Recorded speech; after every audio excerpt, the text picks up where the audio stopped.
All right. Good morning, guys. Sorry for the late start,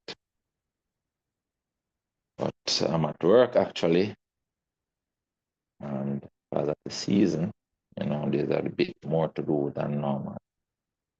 But better late than never. And so we're gonna work through all the questions on this paper for about 2 hours, or 1.5 to 2 hours, and then we'll have some more. We'll have some more practice as we go. All right, still have class tomorrow, and the intention is to have it face-to-face and online. And I will send a paper right after this class to be done as well. All right, we're just gonna keep practicing. All right, so this is January 2011, and I'm gonna work from the back of the paper. All right, so I'm starting over there. Some of these questions would have done before, but not a problem. More math equals better maths, as I always say. So I don't have an issue of reworking the questions from time to time. All right, so this is our matrices, vectors and matrices question. And for the matrices part, they tend to bring the transformation application to the question from time to time. All right, so this one, part A, here. But can you hear me? Can you see the screen? Just confirming. Yes, sir. Good. So this part one, so just calculate the inverse of this matrix. Straightforward question, just to determine the inverse of that matrix. So it's 1 over the determinant multiplied by the adjoint. All right, so the inverse, let's call the matrix M. Let's say that this matrix is M. And so M to the minus 1 would be 1 over the determinant, 1 over the determinant of M multiplied by adjoint of M. Determinant of M is adjoint. Look at my please. Mic is open. All right. So 1 over the determinant of M times the adjoint of M. Determinant is written like this sometimes. All right. So we're working on this matrix. I'm going to zoom in a bit. All right. So the inverse becomes 1 over the determinant. So the determinant is this product of the elements on this first diagonal, product of them, minus product of those two.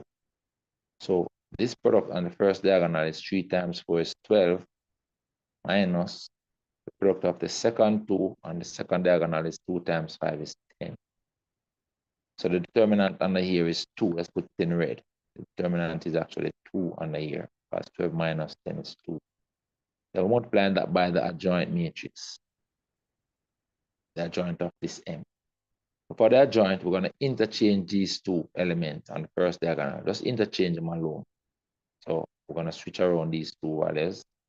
The 4 goes here, and the 3 goes here. Then these two elements on the second diagonal, we leave them where they are, and all we do is change the sign. So this 5 stays where it is, and will become a negative 5 over here. And this 2 stays where it is, and it becomes a negative 2. All right? And so the M to the minus 1 matrix now is finalized by dividing each of these values by this determinant here. So each of the values in this matrix by the determinant. So first one is the 4 divided by 2 is 2. Negative 5 divided by 2 is negative 5 over 2. Negative 5 over 2. Negative 2 divided by 2 is negative 1. And 3 divided by 2 is 3 over 5. 3 over 2. 3 over 2. And basically that is the inverse matrix, and this is the answer. Very good with that. But okay? Yes, sir. Nice and easy. Well, this part gives us a transformation, and that is it. I see that I set questions like this quite frequently. They say it maps the points R and T onto R prime and T prime. So must see the familiarity. I see a familiarity with this question. All right. It says they want us to determine the value for A and B, and I'm going to approach it just as we did the last time. So what it is that this point is mapped onto this point with this matrix. And how it works is that you would multiply this matrix by this point. for it to be equal to this point over here. All right. Another thing I want us to observe is that, we have zeros on this diagonal, and we have A and B that we don't know. So this is looking like one of our regular matrices that we must know. And we can know that the values for A and B will only be 1, 0. Well, actually 1 and -1, because you already have the zeros on this diagonal. And you can know because the 7 is mapped back to a 7 over here. There's a part there, but it's -7. And then this 2 is mapped back to 2 there. All right, so we can set it up like an equality of matrices. And we know that the matrix M, this matrix M, times column vector R, column vector for R, is going to be equal to the column vector for R prime. R prime. So setting it up like that. The matrix M, as they give us, is 0, A, B, 0. Multiplied by the matrix for the R would be 7, 2, equals the matrix for the R prime would be 2, -7. So that's an equality of matrix. Equality of matrices. So what it is, we're going to use the fact that this product, this value, is obtained by multiplying this row by this column. So we can set up like that. So it is the 0A row times the 7, 2 column that is equal to 2. All right, so I want to work this out. So it's first element in the row and the first element in the column plus second element row and second element in the column that is equal to this 2. So the 0 times 7 is 0, and the A times 2 is 2A. And that's all equal to this 2. You really know solving 2A equals 2. So if 2A is equal to 2, then clearly the A is equal to 1. And then to find the B, we're going to work on this -7. What gives us that -7? The product of this row and this column. Again, we can set that up. The B0 row times the 7, 2 column is equal to that -7. Equality of matrices. So it's a B times this 7, which is 7B, and the 0 times this 2, which is 0. That works out to be this -7. So then you're really solving 7B equals -7. If you divide through by the 7, you'll see that the B is -1. So the B is -1. And so those are the values for A and B in this part of the question. And the next part is asking us to describe the matrix fully. Let's write out what the matrix is. So for part 3, now that we have the values, part 2, the matrix M is 0, the A is 1 right here, the 0, 1, and the B is -1 there, and that's -1, 0. And what it is, you want to be able to recognize and know what transformation this matrix represent on site. You need to know those matrices. And I gave you those matrices to know, learn and know, and you're seeing now in these questions why it is important to learn to know those matrices. Because you don't want to waste time to go having to figure out what it is. You just want to know it because you can answer this question quick and fast and go on about the business. All right. So that matrix you should know is the 90 degrees clockwise rotation about the origin matrix. All right. So this one M is 90 degrees clockwise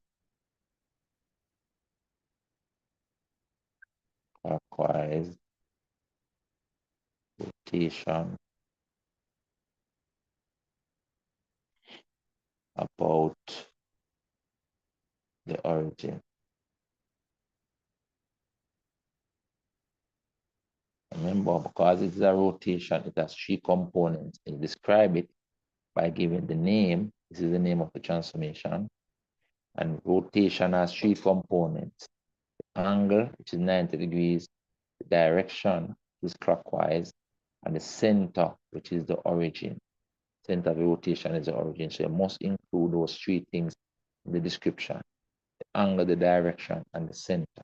Remember also that for this 90 degrees clockwise rotation is negative. So you could have said negative 90 degrees. Remember, clockwise rotation is negative rotation. Anti-clockwise rotation is positive rotation. Because we have a clockwise rotation, we could have used negative 90. Negative would mean clockwise in that sense. Not all questions, or most of the questions will be set using the word clockwise or anti-clockwise, but occasionally they will introduce that positive or negative for the direction. And remember, negative rotation is clockwise, positive rotation is anti-clockwise. You must absolutely remember this thing, all right? That is that. But good so far? But okay? Yes, sir. So that finishes that part of it. Then we'll come to part C right here, which is totally different question now. These vectors now, all right? The part C is vector. So it gives us the matrix, it gives us a parallelogram. I like parallelogram, as you should know that in a parallelogram, opposite sides are equal and parallel, and so they are equal vectors. So this vector across here is A, and the vector across here is also A. Similarly, since this vector, this side and this side are equal in length and parallel, the vector up here is this B, then on this side, the vector up here would also be B. And so you know that right off the bat, all right? You don't do anything that is a given. So you want to populate the diagram at all times with all information. So this vector, it's marked out with the red, is A and B. And so this side, as I said, will be the same as this one, which is A. All of this vector here going that way is A. And the vector going up here on this side is the vector B. But this one over here is B. All right, so you know that from the get-go. Then it says S is on WY. This is the entire length WY. So this information is supposed to break up this line into fractions, into parts. And they say it is in the ratio WS to SY is 1 to 2. And one way to decipher the breakup of the line or the proportion of the line is to put these ratios, these ratio values on the line. So the WS is 1 part. I'm going to put 1 here for the WS. And the SY has 2 parts. 2 parts. So the entire line is 3 parts. The entire line is 3 parts. If the entire line is 3 parts, then WS is 1 out of the 3 parts. So it's 1/3 of the WY. That's what WS is. And so you can write that here. That is a given now. From this information causes the WS to be 1/3 of the WY. All right, so see that breakdown. You're gonna need it. When you practice a lot of questions, you actually know what you will need. And the other part of the line, the SY, is 2/3, 2 out of the 3 parts. So SY becomes 2/3 of the WY. That information is what you get from this ratio. All right, so let me take this off now. So that is it. That's what we know. All right, and then now, additionally, we can actually add the vectors on these because the WS is the same direction as the SY, is the same direction as the WY. But the directions are the same, we can turn these into vectors. So here I was talking about the length originally, but this ratio is in relation to the length. But now I'm going to introduce the vectors because they are in the same direction. All right, so we're going to use this information going forward. It wants us to get the vector WS. All right, now WY first. So the WY, let me move this a little bit out the way. Move this up here a little bit and let's see that we got that. This. All right. All right, so this WY is basically how do we go from W to Y? Now, we cannot come straight across here yet, but we don't know that vector. Remember, vector at this level is really about distance and direction that you know. You want to be able to go along the vector direction and distances that you know. So right now, you cannot come across here straight. You have to find another path, another route, another direction, another pathway to go from W to Y. You want to be traveling along the directions that you know, which are like these. These are directions and the distances that you know. So looking at the diagram to go from W to Y, let me get the blue. We can go from W to X first using the A, and then go from X to Y. And we'll have to use a negative B because we're going in the opposite direction to the P. And so it simply becomes A and minus B. A this way, the vector A will take us out to X, and then minus B will take us down to Y. All right, so we're going to keep it simple and write that. So this WY becomes A minus B. Could have also gone this way, no, this direction with a minus B and a plus A. So it will be minus B plus A. That will be the same answer, the same as that. All right, so we're going to keep it as the A minus B squared. That is it. All right, and that's what the diagram is showing us. All right, then now, WS is this vector right here, WS. We have it up here now. It is 1/3 of the WY, wherein we already know what WY is. So I can actually do it right here. The WS is 1/3 of the WY. And the WY is this. So we're taking 1/3 of this. So it becomes 1/3 of this part, 1/3 of the A, and 1/3 of this part, which is minus 1/3 of the B. That's what WS is. All right, that's this little piece right here. Then the next part wants us to tell them SX. How do you go from S to X? Looking at the diagram, we can go back to W this way and then come across here. Just that if we go back to W that way, we will be going in the opposite direction to the vectors that we already know, and we'll have to introduce a negative sign. And that can sometimes just give you a little bit more work. So we don't want to go that route. The other route is to continue in this direction. Remember, you know, really and truly, we now know this road. You know. We now know this road by knowing this vector. So we can travel all of it, our part of it. And to go from S to X, we can just come down to Y here and then go from Y up to X like that. And this SY is just 2/3 of the whole WY. All right, so let's click over on here on the screen, on the right side of the screen. So I'm saying to go from S to X, go from S to X, we can go from S to Y first, and then go from Y to X.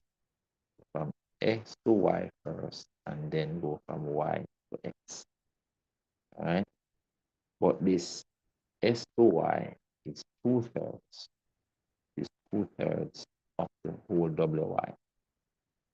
And then the YX is just B, right? The YX up here is just B. Then this 2/3 of WY, remember this is WY now, so we're taking 2/3 of it now. So that becomes 2/3 of the A, and subtracting 2/3 of the B. That's the 2/3 of the WY here, and here adding back this B. So I'm going to consolidate the value. This is the only A value there. It's 2/3 A. You consolidate in these two. So it's like a whole B minus 2/3 B. Or you can write this B as 3/3. That has the same denominator as that one. And it becomes 3 minus 2, which is 1. 3 minus 2 is 1. Any way you want to look at it, this is going to become 1/3 B. This is going to become 1/3 B. And then now, because we have the diagram working with, I always say it's good practice that when you get your answer, you use a diagram to check if this is correct. This is basically saying to go from S to X, you go 2/3 in the direction of the A and 1/3 in the direction of the B. All right, so let's test it. So go from S to X, we're gonna go 2/3 of a A.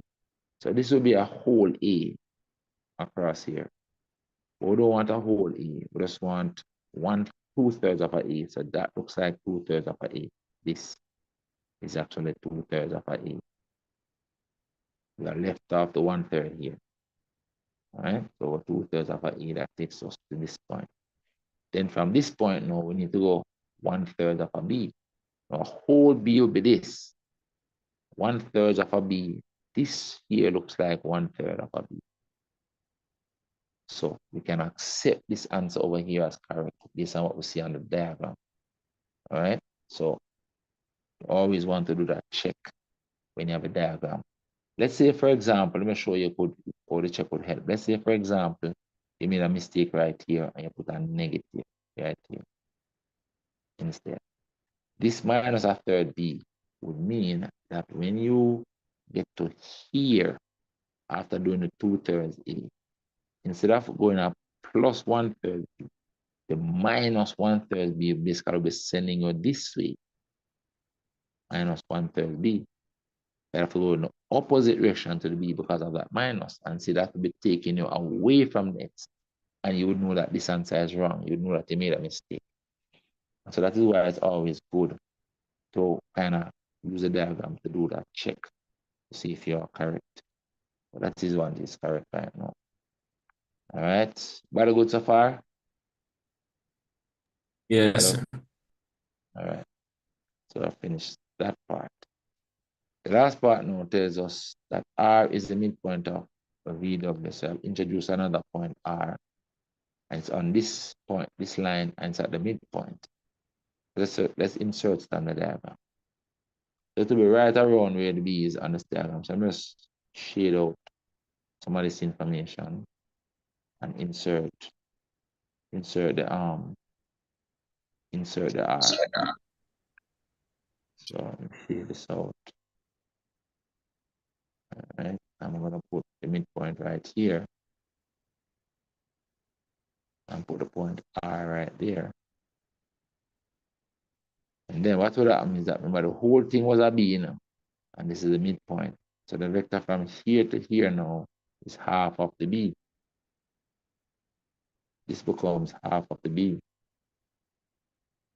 Then from here to here is the other half of the B. I say I'm keeping my diagram populated, right? Now the question says we have to prove that R, S, and X are collinear. And to prove collinearity, you need to do two things. You need to show two things. You need to show that between these three points, you have two vectors that are parallel. And because there's only 3 points, if you have two different vectors that are parallel between those 3 points, one of the points must be a common point. And that's what you need to show, that you have parallel vectors with a common point. And you're only using vectors with those 3 points. All right, so let's set it up. We're doing R, S, and X collinear. Testing collinearity of these 3 points. So you need two vectors between the 3 points. Remember, now they just introduce the point R in it. So you don't want the vector with the R as yet. But I think you have a vector with the S and the X. Let's look. I think we have one. Right, this one that we just did. So we're going to be using this as one of the vectors that we're going to use. You can use any two vectors between the 3 points. We're going to use what we have already. This is one. Right, it's smaller than two. Smaller than two.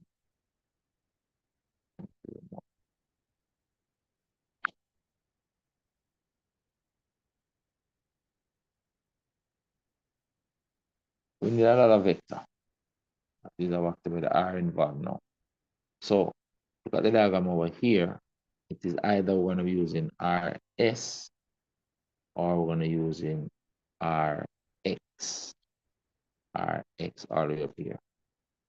We want to use the one that is easier to find. Now, if we're using RS, we would have to find RS by coming up to RW and then going WS. And so we'll have to calculate it. We'll have to calculate it to find the vector RS. But if you look at the other one that we can use, which is the R, which is this one, which is across here, the RX. The RX will be R to W, which we know is half E, and then W to X, which we know is A. So it means that we don't need any calculation to get the vector Rx. And so the Rx is easier to find. And so that's one I'm going to use. One that is easier to find. All right. So I'm going to use the Rx, as I said, Rx. Based on the diagram, is half B plus A. Now half B plus A is the same as A plus half B. Why am I writing it as A plus half B instead? Because I want it to be set out in the same way as that one. As I'm trying to adjust these two vectors now to get these two sides to be the same so that I can equate the vectors. And the fractions right now are causing me not to be able to see the relationship between them. So I need to adjust the vectors to make this expression on that side and expression on that side the same. The first thing to do is to get rid of fractions, because fractions make it more difficult to see the relationship between the vectors. To get rid of the fractions out of this one, first one, we need to multiply 2 by 3, multiply by the lowest common multiple of the denominator, which is 3. So multiply this one by 3, just to get rid of fractions. We multiply each of the values by the 3. All right, so we multiply this one by the 3, becomes 3sx. And we multiply this one by the 3, it cancels this and gives us 2a. And we multiply this one by the 3 cancels this again, and it gives us b. That's what we have so far. Then on this one, I'm going to get rid of the fractions again out of this one here, this one. And this is just half we need to get rid of. To get rid of that half, we just need to multiply this by 2. All right, now we multiply by 2, we multiply each of the values by 2. This half will be gone. So let's try it. Let's do it. Multiply this by 2, it becomes 2rx. Rx equal, multiply this by 2, it becomes 2a. Multiply this by 2, it becomes plus b. And now because the two vectors equal the same thing, means that this 3sx is equal to the rx, 2rx, they are equal.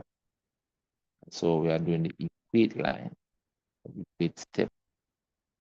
So we're going to equate the two vectors now. And so 3sx is equal to 2rx.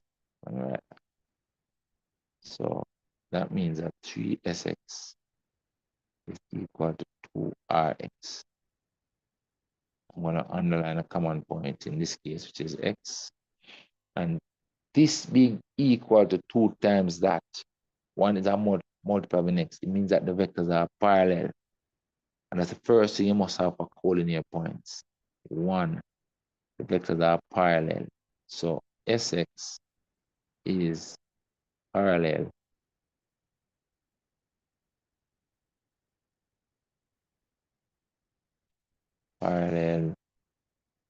the space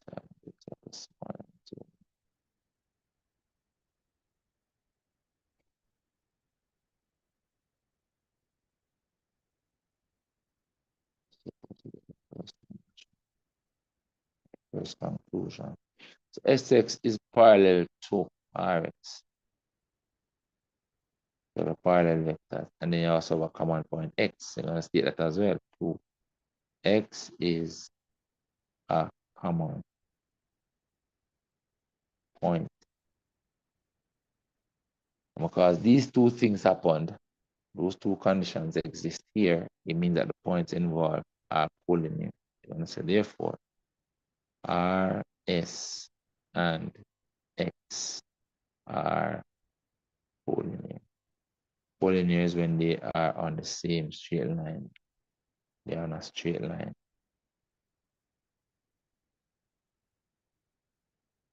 And that is that.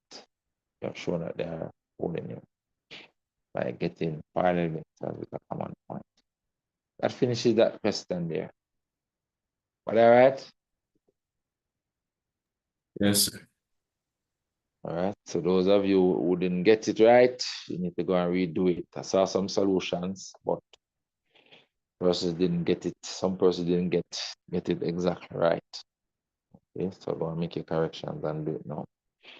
All right, so that was number 11. I think I said you were to do number 9 as well. 9, yeah, I gave you number 9, but just these two parts, A and B. All right, so let's do that. Number 9A first. So 9 is just a pair of simultaneous equations. It's kind of easy because you have y as a subject of each of them. At the point of intersection, that's what simultaneous is, point where this curve and this line intersect. Y is going to be the same. Because y is going to be the same, it means that at the point of intersection, you can equate these two things, right? You can equate them. But y is the same on the line and on the curve. All right, so we have y equals x squared minus x plus 3, and we have y equals 6 minus 3x. All right, and because I said because y is the same, it's kind of easy when you equate this to this. All right, so therefore, x squared minus x plus 3 is equal to 6 minus 3x. And this is what happens at the point of intersection. The curve exists simultaneously. That's a quadratic, but it's in a basic form. So we have to transpose to leave the 0 on the right side. So it's the only square term in it when we write it back first.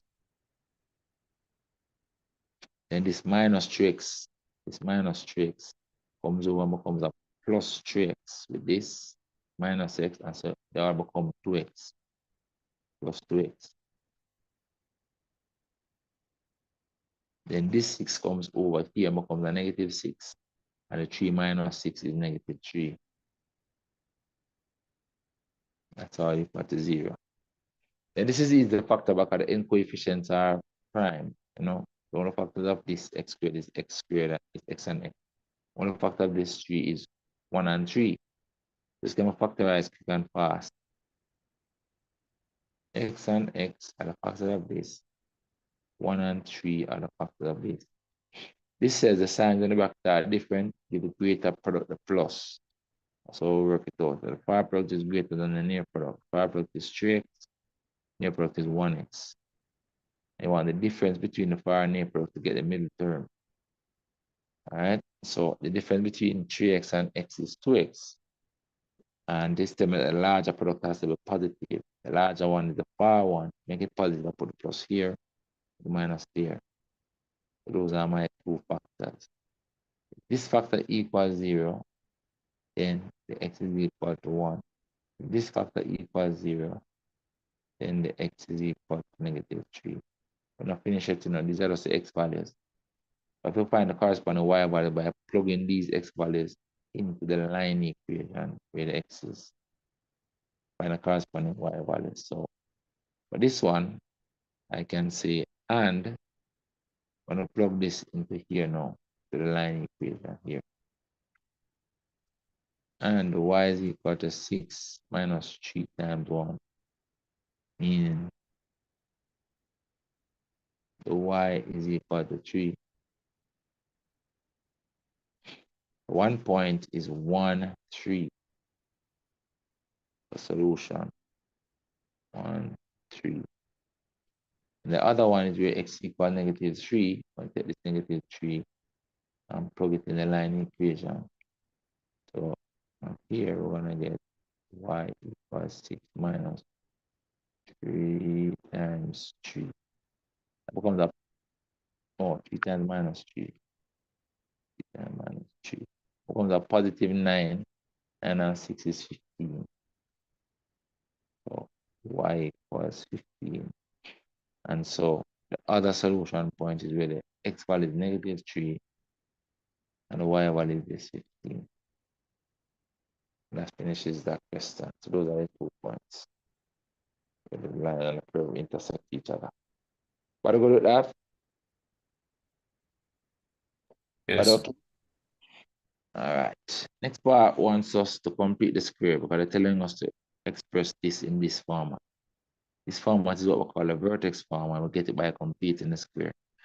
But the method we're going to use again is our xtyt method. Because we know what xt is the x value turning point, yt is the y value turning point. All right, so they give us f of x equals 4x squared minus 8x minus 2. When we complete the square using our method, it becomes a into x minus xt squared plus yt, where the xt is minus b over 2a. Where do I get the a and the b from? I get them from the standard form up here. The a is the coefficient of x squared, which is this 4. The b is the coefficient of x, which is this negative 8. And the c is a constant term. The c is this constant term, negative 2. So using the a and the b down here. So this xt then becomes equal to minus the b is this negative 8 divided by 2 times the a. The a is 4. That becomes a positive 8 over positive 8, which reduces to 1. Now when my xt come out to over 1, a whole number like that, I'm going to find my yt by substituting that value back in the original function, rather than I use the formula for yt. All right? The formula for yt, just remind you, will be yt equals 4ac minus b squared over 4a. I would use the a, b, and c from up here, but I'm not going to use that method today. I'm going to find it the other way, which is to use the yt equals the xt value substituted into the function. So it will be 4 times 1 squared minus 8 times 1 minus 2. That's what it is. This is a 4. 4 minus 8 is negative 4. The minus 2 more is negative 6. Y equals negative 6. So now that we know the xt and the yt, we can now populate this function in the vertex form. So this becomes equal to f of x equals the a. The a is 4. A is 4. That's the a in front here. 4 into x minus xt is 1. Don't forget the square. And then plus yt is negative 6. And that is it. Are you good at that? Are you okay? Yes, sir. All right, next part says we have to state the minimum value. The minimum value is the yt value. It's always the value at the turning point. The value, the y value at the turning point. The minimum value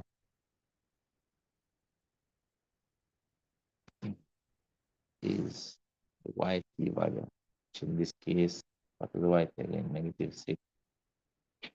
And it says the value of x for each function is minimum. The value of x is the xt value. X and yt goes together at the same point. So f of x is minimum when the x is equal to the xt value. That is when the x is equal to 1. But let's see what up here was 1. And that is that. That finishes that question. Not doing this. We want to do this part and another topic, but that finishes that. So we want the minimum and the value of x is the minimum. But they didn't ask for us to try anything like that. Are you okay with that? Yes, sir. But, all right, all right. Let's move on to next question. I gave, I think it was number 7. No, number 6. Number 3. Right, I'll give you number 6 to do as well. Hope you did them, I just, learn from mistakes and so on. All right, so we have these two functions, f of x equals 6x plus 8, and we have g of x equals x minus 2 all over 3. And the first part wants g of a half. You're going to put half in the g function right there, g of half. It's going to become half minus 2 over 3. Put it in the minus 2 and put where the x is, g of half. We work this out quickly and get rid of this fraction. What we can do is multiply numerator by a 2 and multiply the denominator by 2 as well. So it's going to become 2 times this half is 1 minus 2 times 2 is 4 over 3 times 2 is 6. It becomes minus 3 over 6, which becomes minus 1 over 2. But I go to that. That's the g of 2, g of a half, sorry, right here. But all right, nice and easy. Next part wants us to form g of f. Remember, g of f means the f into the g. It means that we're taking all of the f and putting it into the g where the x is right here. That's our form g of f. All right, let's do it over here. So the g of f of x, which means, as I said, f into g is formed by doing that thing that I've drawn up on the screen. Put the whole f function into the g where the x is. So it's going to become 6x plus 8, where that x was right here, minus 2 over 3. Simplify. So the 8 minus 2 is 6. So we're getting 6x plus 6 over 3. You divide this part by the 3, we're going to get 2x. By this part by the 3, we're going to get plus 2. That is the answer. 2x plus 2. What I write it that? Yes, sir. All right. This part wants f to the minus 1. It's a very easy question. So for part 3, we're going to say f equals 6x plus 8. We're going to inverse it, and the f becomes x equals 6 times the x becomes f to the minus 1 plus 8. And so we need to make this a subject. How do that? Transpose the 8 first and subtract and then divide under the 6. It becomes x minus 8 means transpose this 8. Then this 6 is multiplied, so we're going to divide it onto the next side. Divide by a 6. That leaves us with f to the minus 1. Then put in back the of x now. This part. Nice, easy question. What a good. Most of the CSEC easy, guys. You must be seeing it. Very easy subject. You just have to practice and master the stuff. All right, let's look at this one now, which is a coordinate geometry. This one says, diagram below shows the line segment which passes through 2 points, A and B. All right, let's just write out the coordinates. Do they ask for the coordinates? Yeah, they ask for the coordinates. Let's write them out. So A, this point, so the x-axis here, is negative 2, 3. Negative 2, 3. All right. Negative 2, 3. Then B here is 4, 6. 4, 6. B is 4.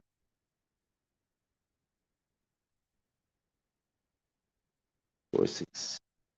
That finishes that part. Then they want the gradient.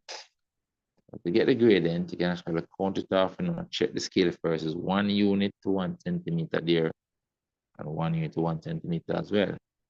So just to count the gradient by going rise over run between those 2 points, and you can use any 2 points. For example, you could use this point to this point, so that you rise 1 and you run 2. So the gradient is 1 over 2. Easy like that. You don't need to calculate it, but you have the graph. Rise 1, run 2. That is it. Right? You can just calculate it just to prove it for you. Just to prove it. So the graph shows us that the gradient is 1 over 2. Choose 2 points on the line. You rise and run. All right. So rise over run in any 2 points. So 1 over 2. Well, if we're going to calculate it, right, using the A minus 2, 3, which is more work, I wouldn't do it this way, but just to confirm it, let's see.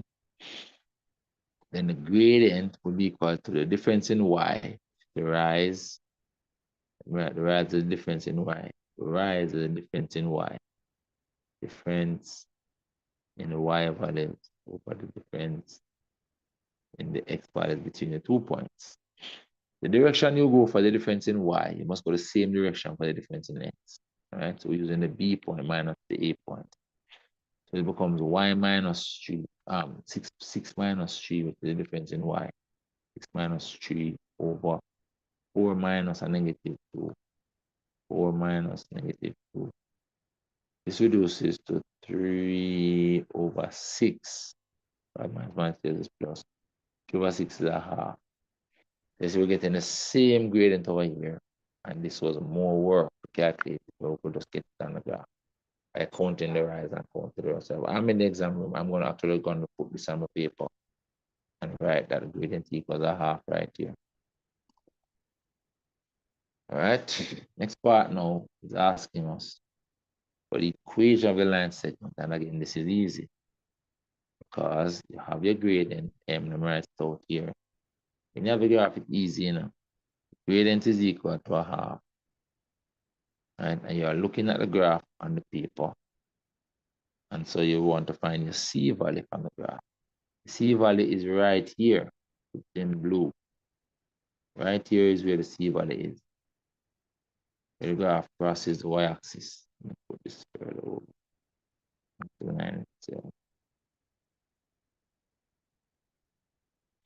Right, so go off for the C value now. C value is where the graph crosses the y-axis. It's right here. Cross the y-axis at 4. So once you have a gradient on the y-axis intercept, the gradient is the y-axis intercept is 4. You can just write the equation. But the equation becomes y equals mx plus c. Because y equals the m is half.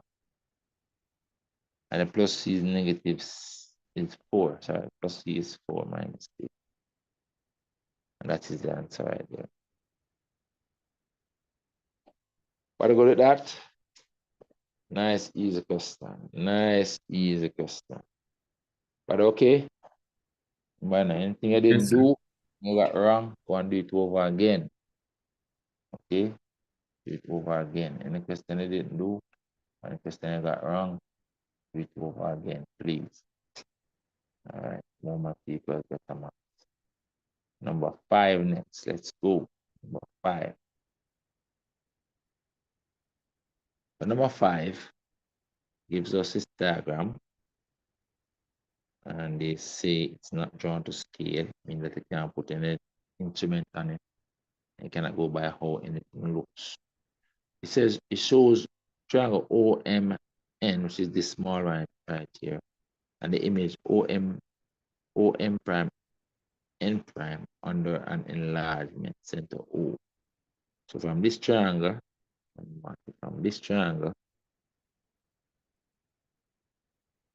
you have an enlargement to this triangle. I'm putting in red. And this is the center of the enlargement. All right. So remember, an enlargement has a scale factor and a center. Here they mentioned the scale factor is key, but they didn't tell us. All right. And you can see that scale factor is actually 2 in number 5. This side, for example, it was 8 as doubled to 16. The scale factor, that's a multiplier of 2. The scale factor is 2 just by looking at that. All right. So it's a we have to use it's a using the dimension, determine the scale factor. I'm going to put the image distance over the object distance to show some calculation.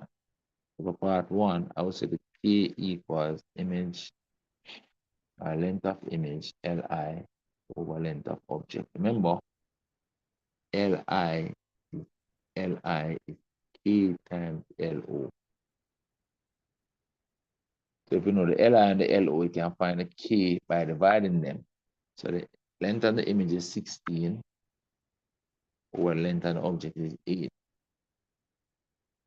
Just to show calculation, and so the K value is 2.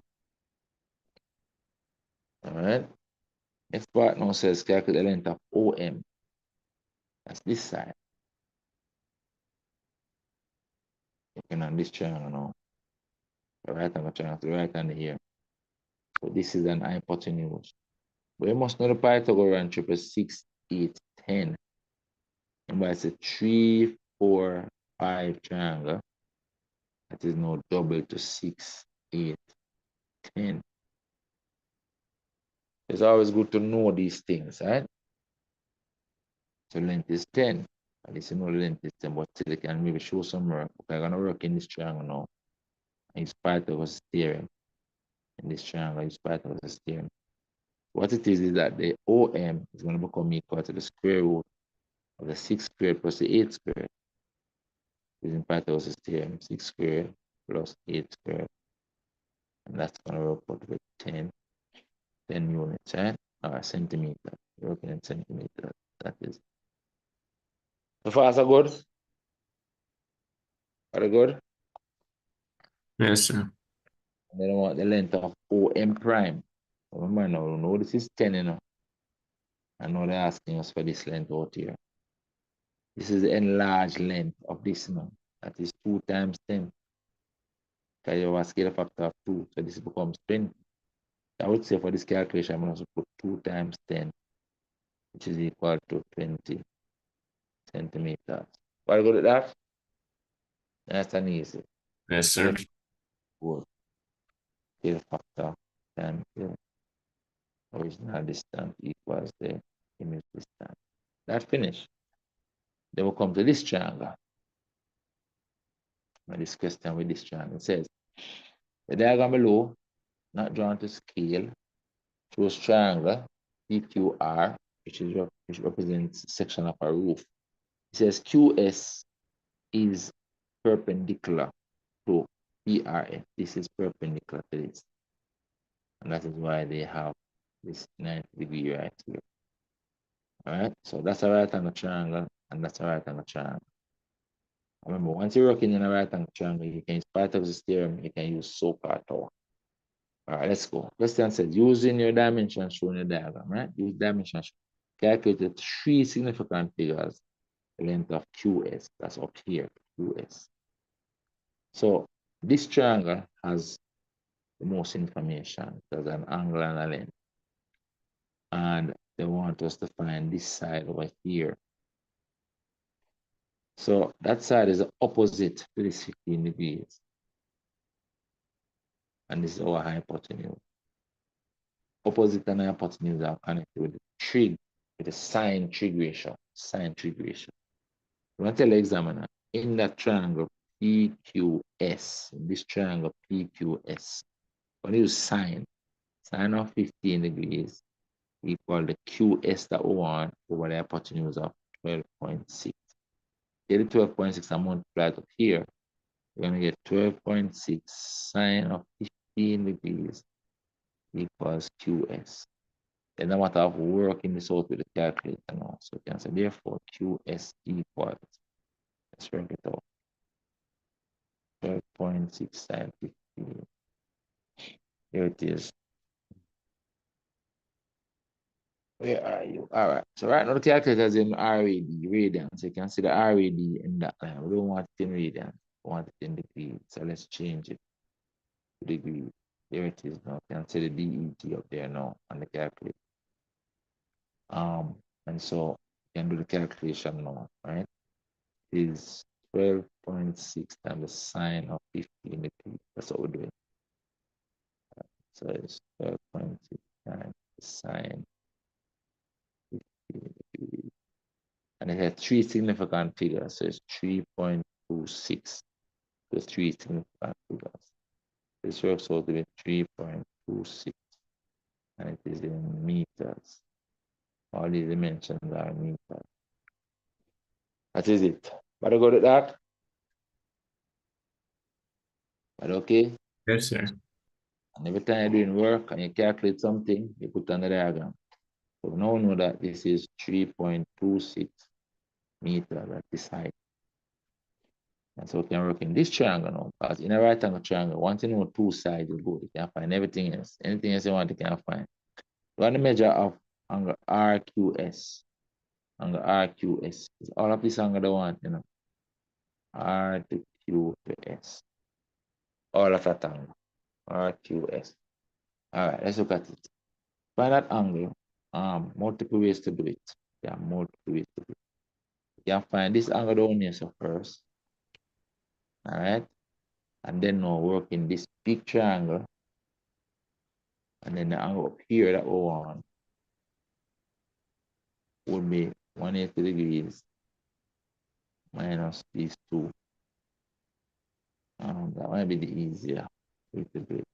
Other way to do it is to What did you do? Mute the mic, mute the mic. You don't understand what I just did? Oh, so not you. Oh, other way to do it is to find this angle, which you can find by just subtracting 90 minus the 15 gives you this angle, but this angle is 15, but these two are complementary. Then you can work in this triangle now, over here, with a different color. And calculate that purple angle. But this will be adjacent and I put in you could use cost. Find this angle and you add it to up there. Whichever way you prefer. All right.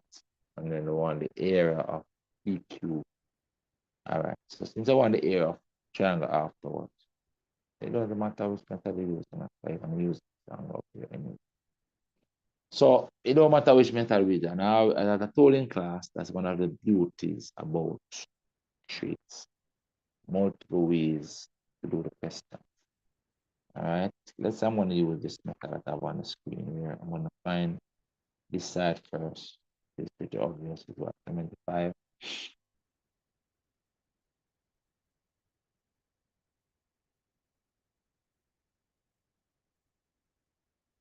All right, I'm going to use this. I'm going to use this method. Let's do this method. We'll find this angle first. But that angle is obvious.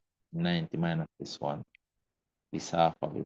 This piece of the angle. I will do all of this angle once. I want everything across here. And I'm going to do it piece by piece. I'll find this piece first in this triangle, which is 90 degrees minus 15 degrees, which is therefore 75 degrees.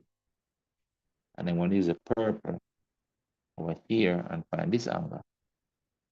Right? So let's call this angle theta for now.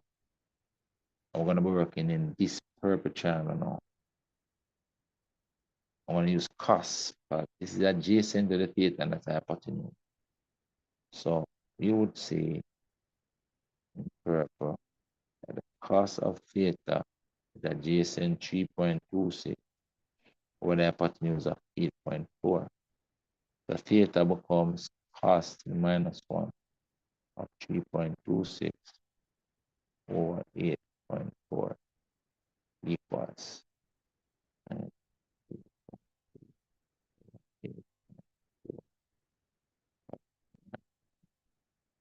Let's do the calculator.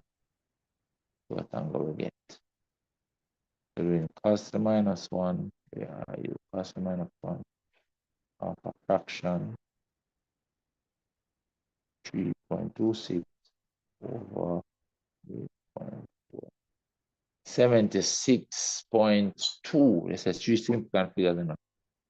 This is No, not 76, 67.2 degrees. That's what that works out to. The 3 is to the pivot. So this is 67. We can conclude the angle now. And so therefore, the angle that we want, angle RQS. You see the wrong angle I find. Is it we just find RQS is theta? Yeah, RQS. Wow. The angle that I wanted, I just found it right here. Theta. That is it. Theta is angle RQS. Theta.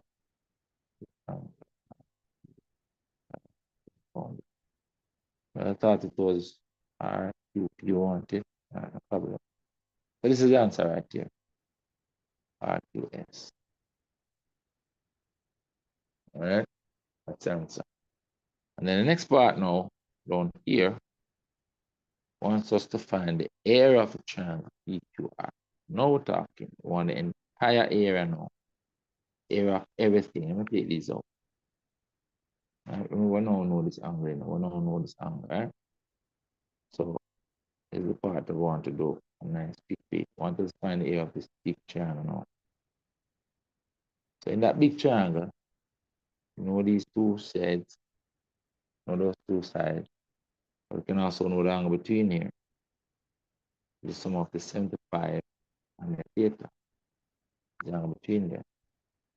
We can use the formula half AB sine C. Remember, if you have a triangle like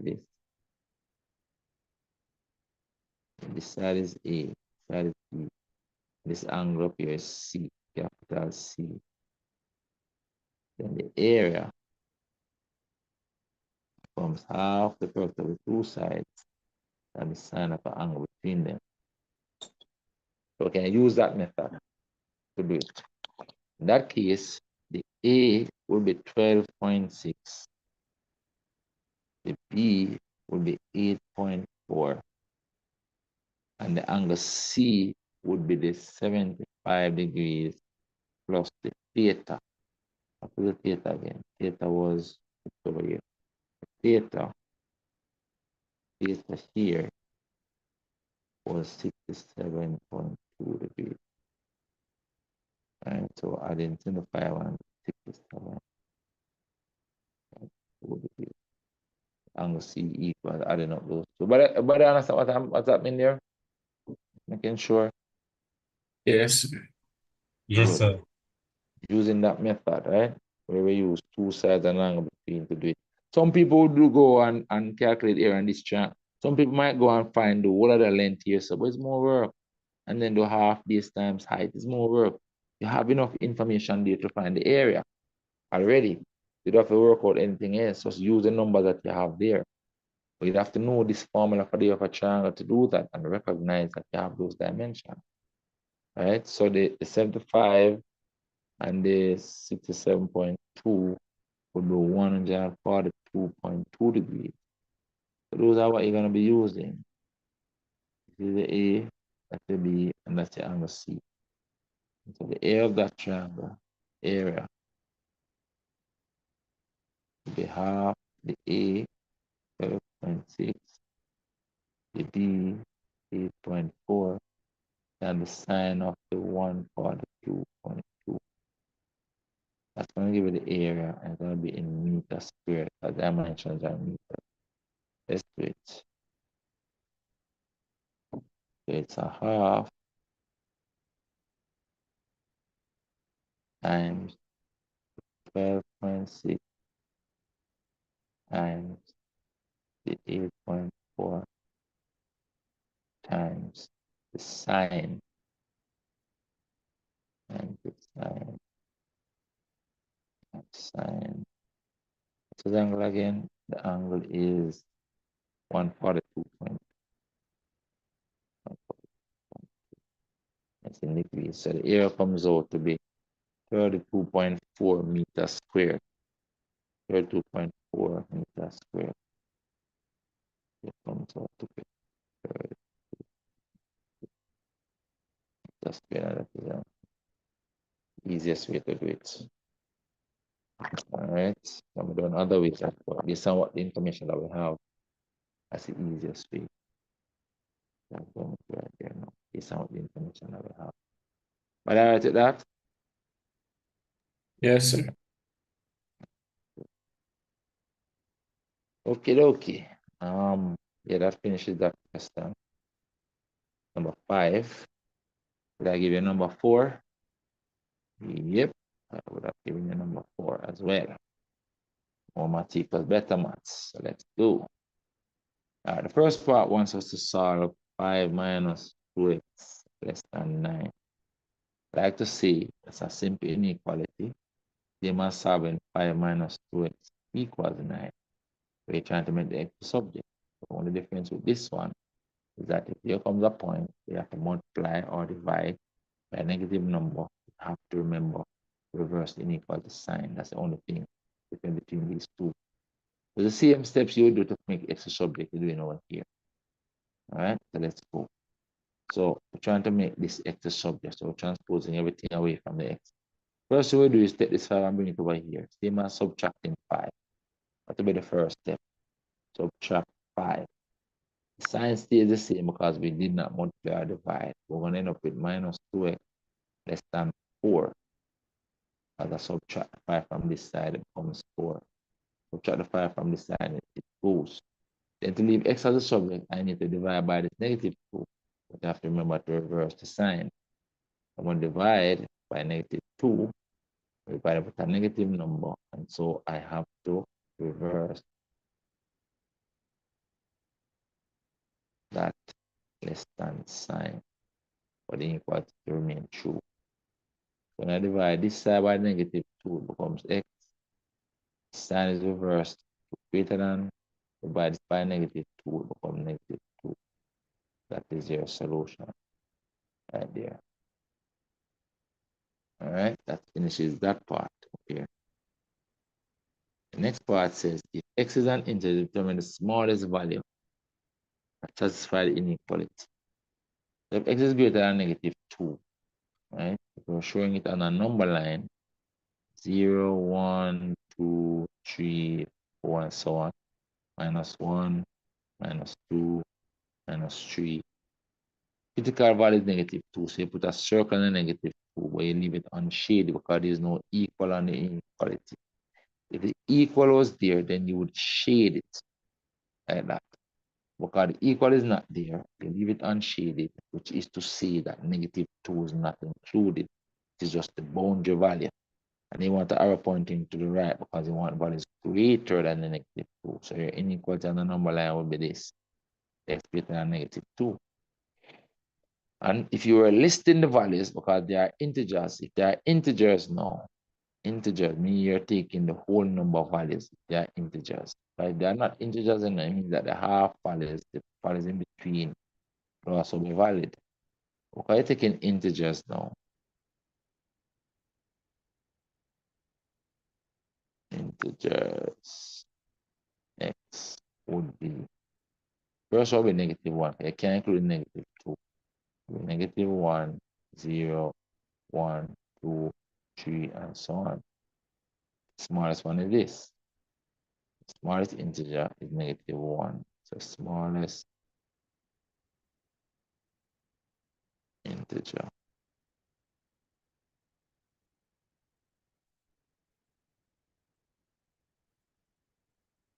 is x equal negative 1. That's it. It's the smallest integer. What do you go to that?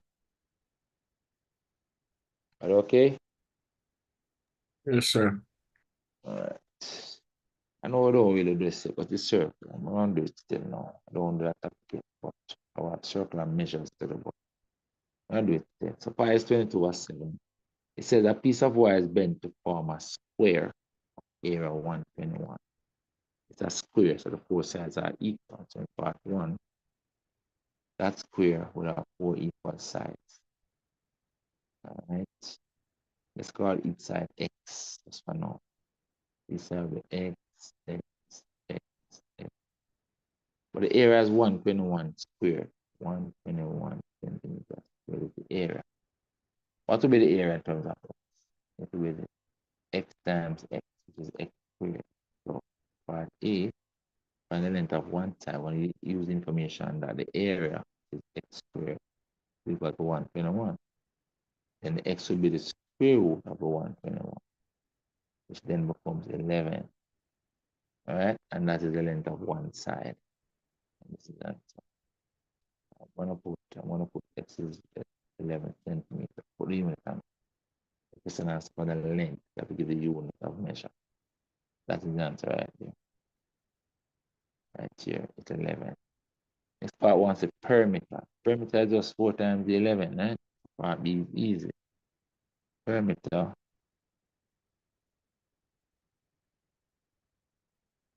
becomes 4x. 4x is 4 times 11, which is 44 centimeters. So far, so good, everybody? Yes, sir. Good. That finishes that. Notice here I didn't consider plus or minus when I square rooted, right? Why didn't I consider plus or minus when I put the square root here this time? I told that whenever you do square root, you must always consider plus or minus. Why would I neglect the negative this time? Because you cannot have a negative length. Beautiful. That's a precise reason. Length cannot be negative. Distance cannot be negative. All right, so that is it. So you don't need the negative this time. All right, next part now says the same piece of wire is bent to form a circle. What do you know about the wire? The length of the wire is 44 centimeters. All right, so in part 2, if the same piece of wire forms a circle, then we know that the circumference of the circle is 44 centimeters, because it's the same length of wire that was on the square a while ago. All right, question is asking us for the radius. So we're going to call the radius R, and the distance to the circumference, let's call it R. And to do this, we're going to equate the expression for the circumference in terms of R. So that's what it is. The circumference, which is just the perimeter, just the same. They call it circumference just for circles. Which is 2 pi R. So you have to know that circumference is 2 pi R is equal to 44. That's the same length of wire. All right, and then they must use pi as 22 over 7. So it's about 2 times 22 over 7 times R equals 44. So this becomes 44, and this 44 to cancel each other. And so you just need to multiply this 7 up here to make the R. So the R equals 7 centimeters. Radius is 7 centimeters. What do you go with that? Yes, sir. Let's leave the formula. Let's leave the formula. Leave here where the circumference. Yeah. Oh, yeah. So we'll just see. We know that it is hard for but that is something that you should know. Next thing I want is the area of a circle. All right, so B is the area. Alpha area is pi r squared. With R is now 7. The pi, they tell us 24/7 times 7 squared. So these cancel, and so it becomes 22 times 7 is equal to 20 centimeters squared, pi r squared. Everybody got that? Everybody got it? I get 1, 2, 3, 4 is the area. Another question done. Flying through them quick and fast. Remember, and I'm going to share the video. You're going to watch them over. Anything you got wrong, you're going to do it over. Anything you didn't do, you're going to do it. All right? That's the level I want you to get to, working through this question quick and fast in exam. All right, let's look at number 3. All right, I didn't give you number 3 to do. I would only do this yet. Number 2, yes, I gave you number 2 to do. Let's do it. finishing this paper, whether number 2 and number 1. So many questions and exam paper we're able to do now. Yes, and where we are in the program. Yes, we are a good way in the program. All right. So just analyze it. We're gonna do number 1 as well, right? So the smart question that we did not do and just count them. Smart them and count them. So we did not do number 3. And sets is no longer on paper 2 anyway. All right. So that's it. Sets is not on paper 2. This is only on the multiple choice. But this time you could get this on the paper. So let's still mark number 3 we didn't do. Out of 11 questions. So we did that one. Did that one. We did number 6 and number 7. That's 2 questions we didn't know. 2 questions so far. 3 questions. And then we left out a half of this. 3.5, right? And it's another one that we didn't do. 4. So 4.5 questions we didn't out of the entire paper of 11 questions. 4.5 questions we didn't do. So it means that we have passed halfway. Our preparation is past halfway already. All right. That's 11 minus 4.5 questions on this paper. So, we're going good. Going good. And that's why I tell you we can finish syllabus in March and use the rest of the time to revise. All right. So let's see, give it a percentage. So it's probably 6.5 out of 11. Yeah, pass almost at 60% of the syllabus. Even that our need to know. And we want to cover. And so, yep, we shall finish everything by March. But let us continue with number 2. We reach 2. Yeah, 2. All right, 2 right here. All right, some typical like a simple questions. I want us to write this. I did some of these questions similar to these. Write this as a single fraction. We want the 2 denominators to be the same. And let's go. We have x minus 2 over 3 plus x plus 1 over 4. You want these 2 denominators to become the same. You bring them to the lowest common multiple. An easy way to do it is to know that you take this denominator and multiply it up here and down there. And you take this denominator and multiply it up here and down there. All right, so I'm multiplying this fraction by 4 over 4. Multiply this fraction by 3 over 3. This denominator multiplying up here and down there. And this denominator multiplying up here and down there. And the 2 denominators become the same, which is what you want. This now becomes 4 times x is 4x and 4 times is negative 8. 4x minus 8 over 12, but it's 4 3 is 12, plus this now 3 times x is 3x and 3 times 1 is 3. This 3x plus 3 all over 3 times 4 is 12. Now that they have the same denominator, they are related. You can put them as a single fraction with that same denominator. Then consolidate the numerator values. So it's 4x and the 3x is 7x. And minus 5 and 3. Minus 8 and 3 is negative 5. Negative 5. And that is the answer right there. Single fraction.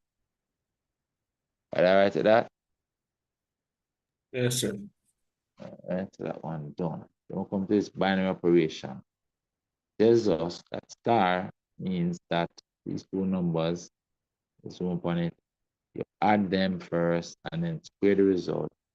Then you subtract twice the product. Easy. Easy, easy, easy. So that's the definition of star right here. The 3 star 4 means that the A is 3 and the B is 4, right? And so here, put in the sum of the values in the bracket, which is 3 plus 4 in the bracket, then square it. They subtract 2 times the product of the A and the B, 2 times the 3 times the 4.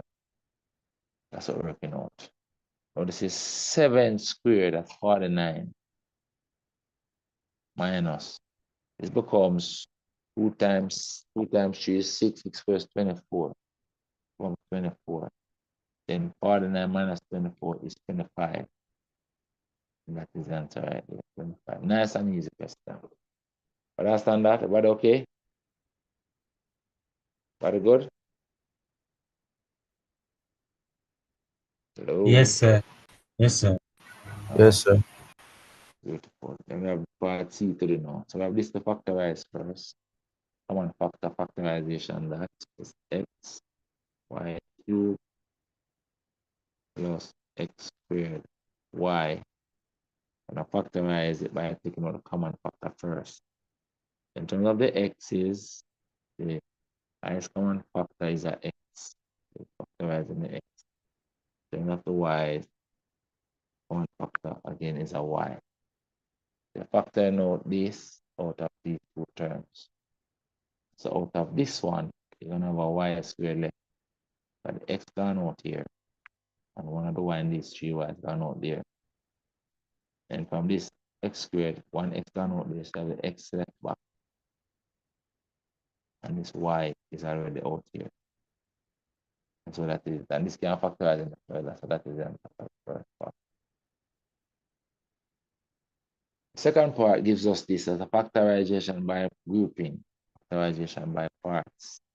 It's 2mh minus 2nh minus 3mh plus 3n.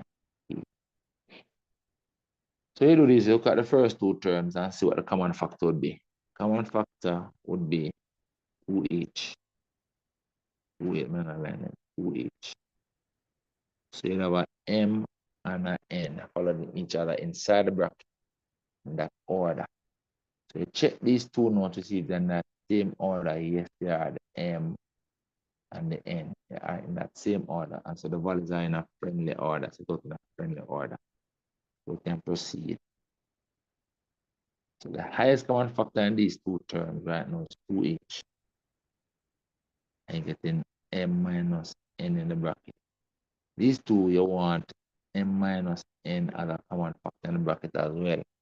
Then out of this minus 3mk, you factor out a negative 3k. You can check it. The negative 3k times this gives you that. And the negative 3k times the negative n gives you positive 3nk. And what happens next is that this m minus n is a common factor. And you're adding them with those two. And so you're going to get 2h minus 3k times the m minus n. That is the answer. Am I right with that? Very good. Yes, Yes, sir. sir. All right. Then we'll come to this variations question. So the table below shows two variables, x and y, where y varies directly as x. Again, the direct variation. It means that y is equal to a constant times x. That's that direct variation. All right. So automatically, y is equal to p times x. The method we use in one, we find p first. Find p first. We're going to find p. This known pair of values. This known pair of values. I'm going to use define p first. P first. All right. So the x is equal to 2 when the y is equal to 12. We're putting these values in there. Let's say, therefore, y is this 12 equals 8 times this 2 here. Y by the 2 is equals 6. So what do you 6? Whatever the case equals 6, you can take it and substitute it back in the equation there. And now you know the equation fully. So the equation here becomes that y equals 6. So this formula now will govern everything you do next in terms of getting the A and the B. Using the formula first on this pair right here, the X is 5 and Y is 8. I'm going to plug them in that formula. It means that the Y is 8 equals 6 times the X is 5.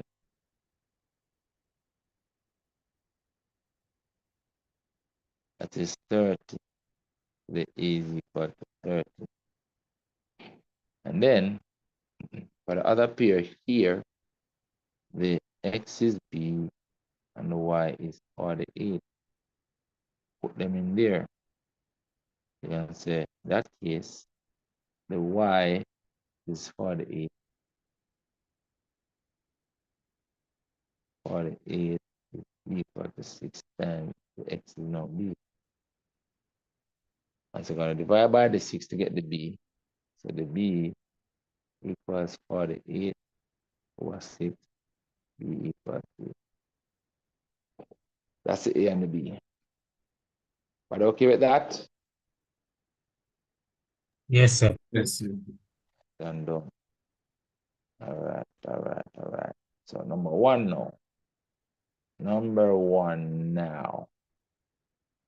All right. So this question says using a calculator. Aha. So you can use a calculator or otherwise. You want the exact value of this thing. All right. You must express it as a fraction. And that's why I tell you to get the calculator, you can type this in exactly as it appears here. All right. Because it's telling you, use a calculator. So just put it in the calculator and get it. See. I'm putting that in the calculator exactly as it appears. So the fraction, and then there I have a mixed number of 2 1/4, and then I'm adding another mixed number, which is 1 1/8. I'm dividing that by another mixed number, Yeah, and what? 4 1/2. I just check to make sure that I put the right thing in there. This thing, make sure you type the right thing in the calculator. Exactly as it is. 2 1/4 plus 1 1/8 over 4 1/2. And the answer is 0.75, but I want as a fraction, right? 0.75 is 3/4. The calculator can show you as well. Here, 3/4. All right, so your calculator will show you that. So this answer is just 3/4. That is it. Then I want us to do this calculation as well. Straight calculator question. All right, complete the steps in the calculator the same way, 3.96 times 0.25 minus square root. That's why I tell you, get the calculator that you can type exactly what is on the paper in it. All right, you don't want to lose marks on these things. Square root of, what is that? No, that is 0.0256. 0.83 is the answer. The exact value is 0.83. 0.83 is the answer for that one. 3 marks. How much marks again for that? 3. 6 marks for those two things. 6 ensuring that you don't get 0 on the exam paper. All right, that is that. Let's go. Next part. This is consumer arithmetic. But consumer arithmetic is everyday arithmetic, guys. We live consumer arithmetic every day. It's not complicated. It's just what we do in life. It should not give anybody any problems. All right. It says the table below shows Pamela's shopping bill. Some of the information was not included. All right. So let's see if we can analyze it. So this is rice. So she's buying rice. This is the amount of rice she's buying, 6.5 kilograms. This is the unit price, meaning how much for 1 kilogram. And this is the total that she's spending for it. So basically, to get the values over here, you multiply these two. You multiply these two to get this one. That's what's gonna happen in every column, in every row. You multiply the quantity by the unit price to get the total. Multiply the quantity by the unit price to get the total. Multiply the quantity by the unit price to get the total. And then here you have the total of everything. And so all of these three must add up to this. So this W can be obtained two ways, You can add up these two and subtract from this to get the W. Also, if you multiply this times this, you must get the W. So you can kind of double check if it is correct. All right, so let's look at it. I'm going to keep the calculator on the screen. All right, so let's do the W first. I'll do it two ways, but it can be done two ways. So the W would be the product of these two, as I said, this and this. All right, so it will be the 6.5, which is 6.5 times 240, 2.4. That's 1560. W is 15, and you put 60, guys, because it's money. You can put 15.6, 15.6. Let's check it the other way. Some of these three must equal that.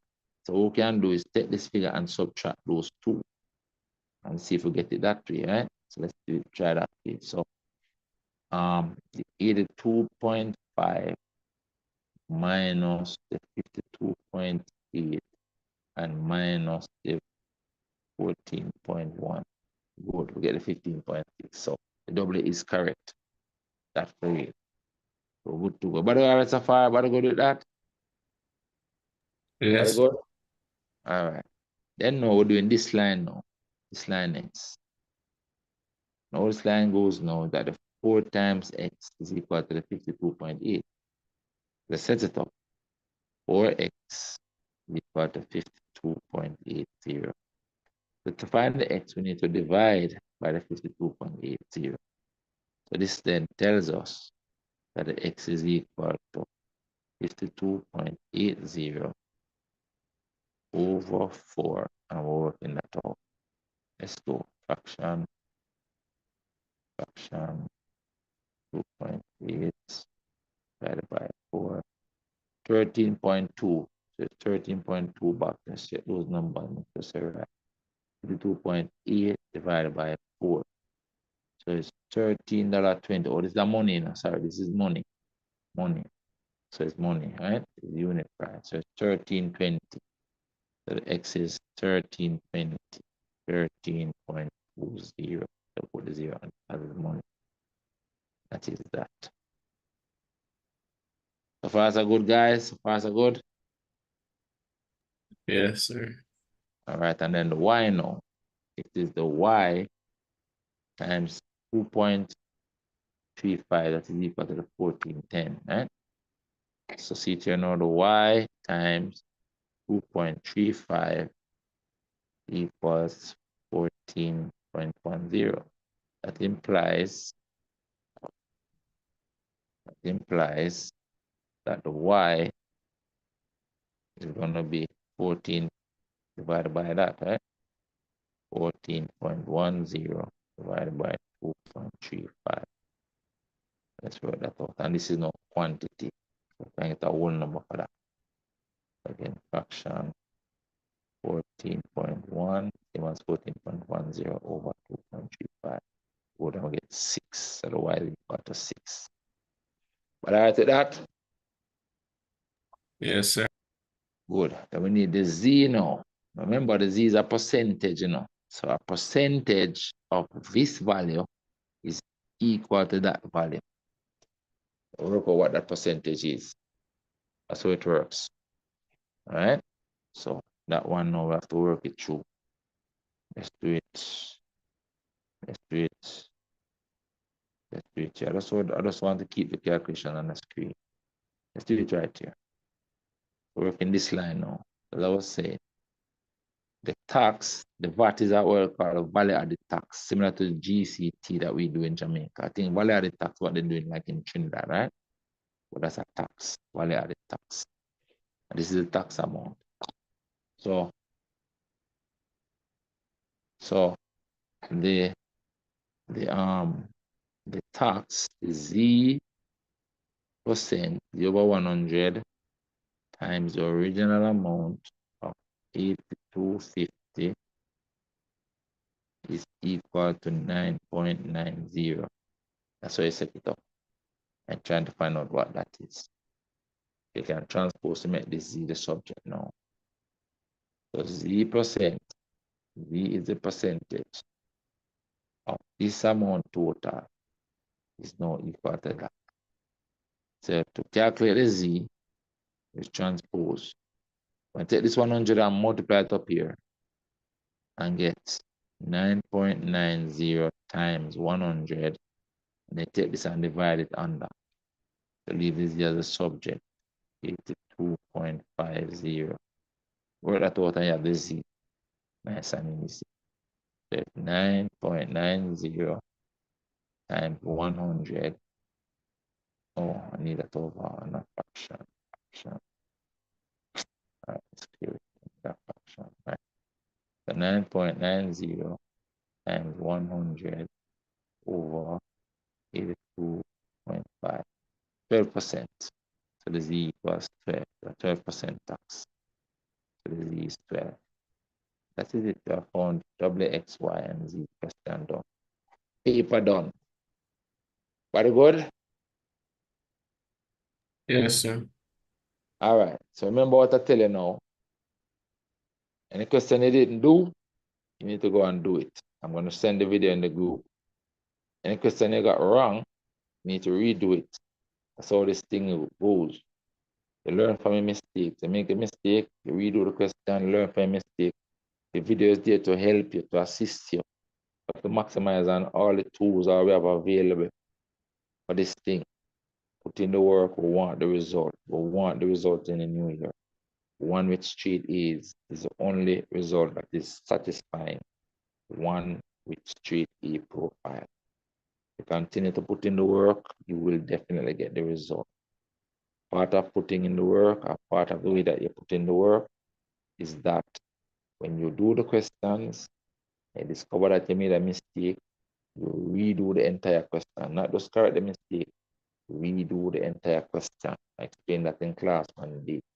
The reason why you redo the entire question and not just correct the mistake is that you want to clear that thing that caused you to make the mistake. Because if you just correct the mistake, maybe you would not have cleared the thing that caused you to make the mistake. You need to do the question over from scratch, please. Additionally, if you did not do the question and you sit down and watch me do it, that's not good enough. Watching me do it and understanding what I did is not good enough. Nowhere near good enough. You have to sit down and do the questions on your own, right? Even after I do it. So whether you want to do it before I do it or after I do it, the bottom line is that you have to do it. You have to do the question. It's always much better if you do it before I do it, so that you see your mistakes and you learn from them.